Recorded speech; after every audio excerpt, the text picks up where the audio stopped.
Hello everyone, welcome to Inconvenient Truths. I'm your host, Jennifer Zeng. It's been a while since we last met, as I've been on a speaking tour in Colombia recently. I'm pleased to share that I delivered 18 speeches at various universities, high schools, and institutions, and participated in numerous media interviews. My talks primarily focused on my personal experiences, the CCP's persecution of Falun Gong and other groups, insights into China and the CCP and its global impact. These speeches were very successful. I might share more reflections on these experiences in the future. Today, I want to address two main issues. The first is Xi Jinping's internal speech concerning the American fentanyl crisis, and the second is how the world should perceive Xi Jinping's recent backward policies that have damaged China's economy.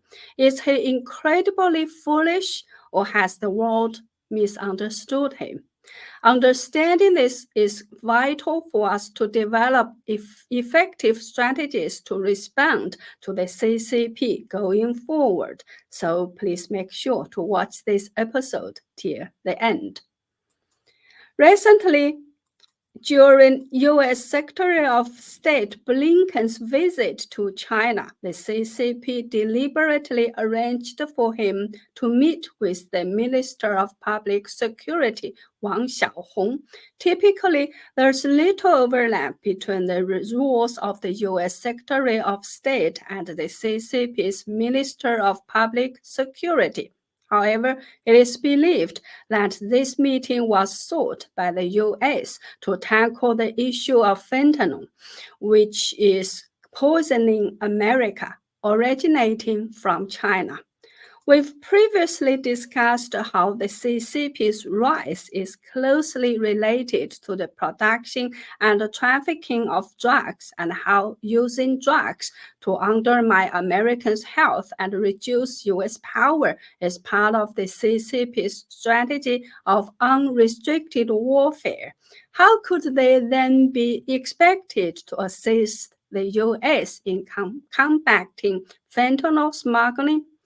Recent leaks from internal sources have disclosed that during a confidential meeting of the CCP's National Security Council about 18 months ago, Xi Jinping delivered what was described as a significant speech on this matter.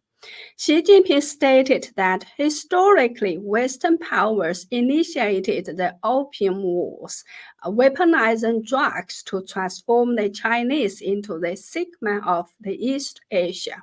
He argued that history is now repeating itself with the U.S. becoming overwhelmed by drugs, which he cited as further evidence supporting the strategic view that the East is rising and the West is declining. He criticized the U.S. for not addressing the root causes of its drug crisis, namely its own moral decay, while continuously blaming China for America's drug problems, which he described as typical of hegemonic logic. She specifically highlighted that U.S. demands for China to restrict fentanyl production and control its entry into the U.S. represent an attempt to undermine China's developmental interests. This was an economic act of war, and China could not accept it.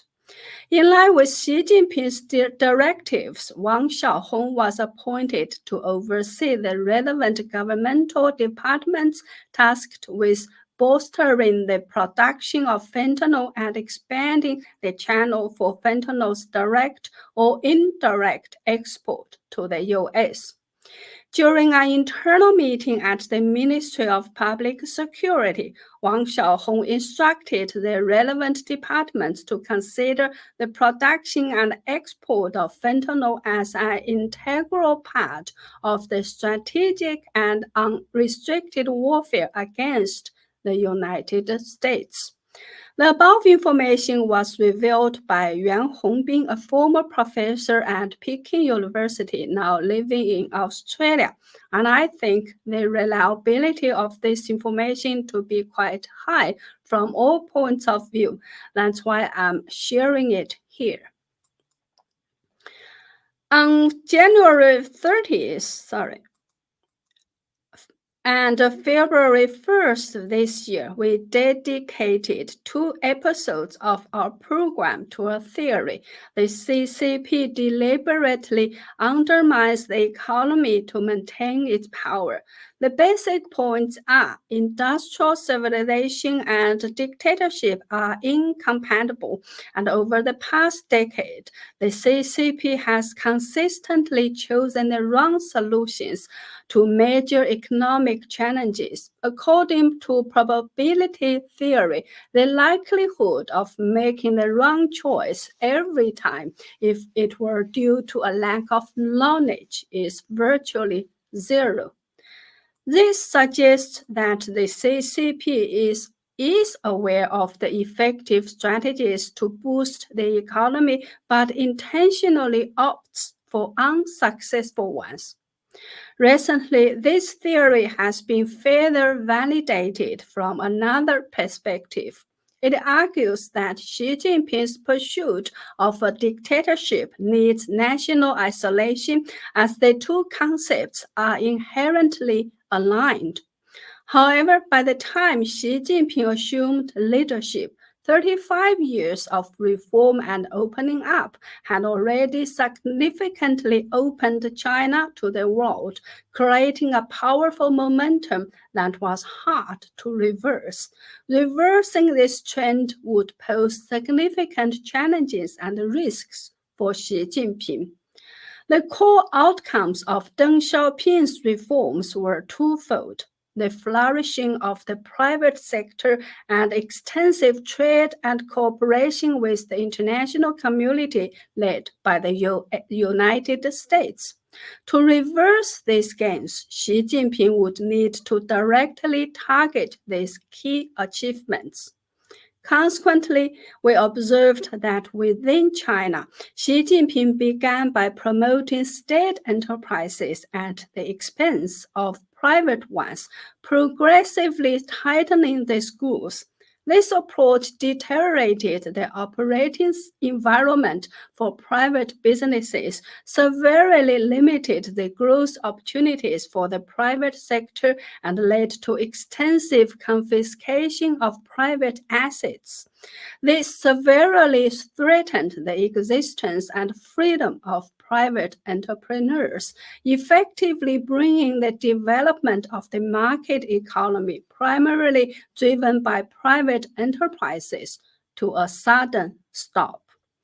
The private sector faced a devastating blow during the 3-year campaign of Zero COVID, a critical component of Xi Jinping's strategy to dismantle these enterprises. After enduring such a severe ordeal, the vitality of the private sector has been nearly depleted, leaving it struggling to survive. Simultaneously, on the international stage, Xi Jinping has discarded Deng Xiaoping's strategy of hiding capabilities and biding time, abandoning the primary theme of peaceful development. He has openly challenged the United States and the current international order, engaged in assertive warrior diplomacy, and intentionally stirred tensions with neighboring nations, showcasing his aggressive ambitions and a sharp tactic to the world. This has led to foreign investors withdrawing from China, a shift in international supply chains to other nations, and a severe impact on global trade. Notably, Xi has rapidly dismantled Hong Kong's role as a global financial center, effectively ending China's reform and opening up to the outside completely. Xi's actions are unified by a single objective: to prepare a favorable domestic and international setting for a smooth transition to a more insular and closed-off nation.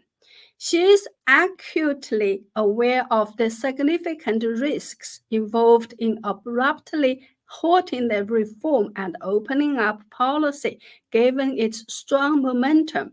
Whether it consists of reversing straightforwardly or retreating rapidly, it is bound to trigger intense opposition both within the CCP and internationally, and could lead to unforeseen complications. Thus, the technique of applying the brakes is highly complex and requires careful strategic planning. Overall, in his efforts to implement a regressive strategy, Xi Jinping effectively adopted two deceptive strategies. First, he pretends to be a fool, presenting himself as a stupid person in order to make the outside world relax its vigilance. He does not care at all if people tease him for being an elementary school student and a stupid pig. His aim is to make people believe that his mistakes are due to his foolishness and brute force. This is essentially using forged ignorance to mask his cunning. The second tactic is to adopt a roundabout tactic to confuse people by swaying from left to right.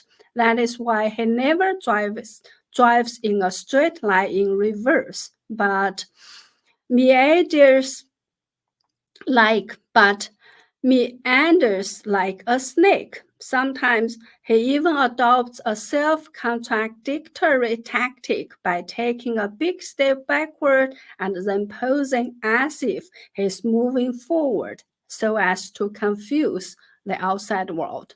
A prime example of this is that the arrest of private entrepreneurs on baseless charges one day, followed by the rollout of policies promoting private sector growth the next day. Or one day, the announcement of the national security law and anti-espionage law scares off foreign investors, and the next day, new investment sectors are opened up, inviting foreign enterprises.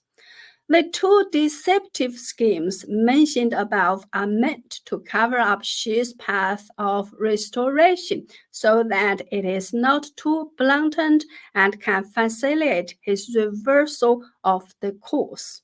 Undoubtedly, these cunning plans has significantly helped Xi Jinping conceal his true intentions for an extended period, thus minimizing the resistance and intensity of opposition. It can also be said that even today, many people have not penetrated Xi Jinping's schemes and continue to be deceived by him. If Xi messed up 3 things, we can say he's stupid. If he messed up 6 things, we can say he's extremely stupid. However, if he messed up everything and we still consider him utterly foolish, the real fool is us, not him. Do you agree? Analysis often missed a critical point about Xi Jinping.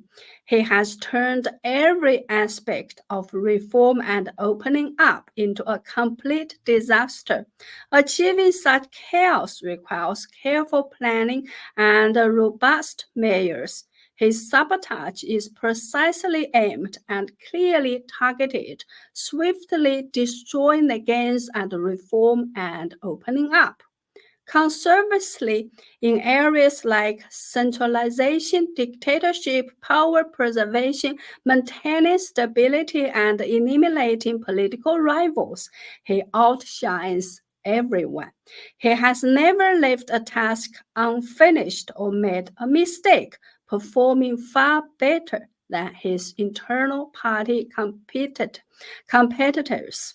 If Xi were truly as stupid as many people think he is, he wouldn't have been able to achieve today's scenario where the entire party is silenced and he reigns supreme. Some people say that the brilliance of Xi lies in the fact that when he leads us through the gates of hell, we are still laughing at him for being a stupid fool. Even more dangerously, the cultural elites, though completely trapped by Xi Jinping, continue to assess his actions with a naive mindset. Indeed, Xi Jinping's actions have gone beyond what the general public can comprehend. In essence, Xi Jinping's return to the CCP's old practices is not a result of foolishness or errors leading to a reluctant retreat, but rather a calculated strategic withdrawal.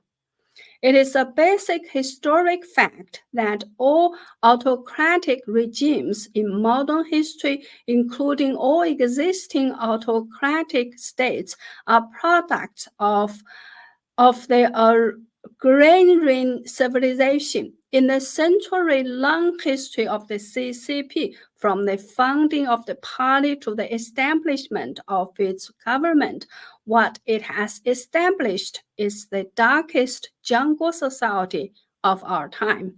When the CCP, a barbarian, emerged from the jungle and entered a civilized society because it refused to undergo a civilized transformation and adhere to the values of the barbarians, it ran into obstacles in all directions in the rules of a civilized society. In order to protect itself, it must break the rules of civilized society and try to establish its own hegemony.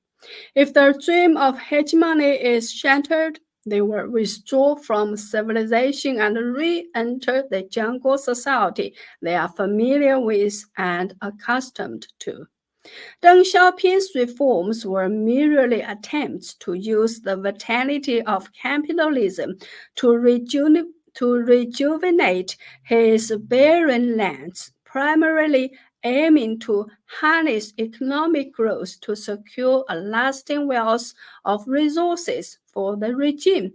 Thus, when the democratization wave triggered by these reforms began challenging the CCP's political structure, the CCP responded with the Tiananmen Square massacre, sending a clear message to the world that political reform was a dead end.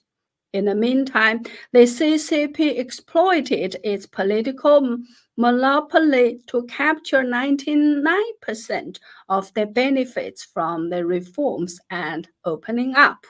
By 2015, the CCP had amassed wealth amounting to tens of trillions of US dollars, enough to last them for centuries, making the pursuit of further wealth meaningless for the elite. Their priority has shifted from accumulating wealth to preserving it. How can they ensure that their future generations continue to enjoy this wealth indefinitely? The only solution is to maintain the grip on power. Thus, for the CCP, pursuing further reform and opening up poses risks that could threaten the stability of the regime. That's why they needed to reverse the course. If we understand the above, we will understand all the unbelievable perversions of the CCP and Xi Jinping in recent years. The biggest mistake made by the international community is to use its own perception in the civilized world to treat the CCP as a normal regime, to take the CCP for granted, and even to make predictions about the future behavior of the CCP based on this such as the CCP may postpone its plan to attack Taiwan because of the economic downturn, etc. Therefore, I think it is very important for the international community to recognize that the CCP is not a normal political party, nor is it a normal regime, and that it will not play its cards according to the civilized rules of the international community. Only in this way will it be possible to formulate an effective strategy to deal with the CCP. Well, that's all for today. Please take a moment to like and share my videos or go to my website and jenniferzengblog.com to sign up for a membership or make a donation to support my effort. Thank you. See you.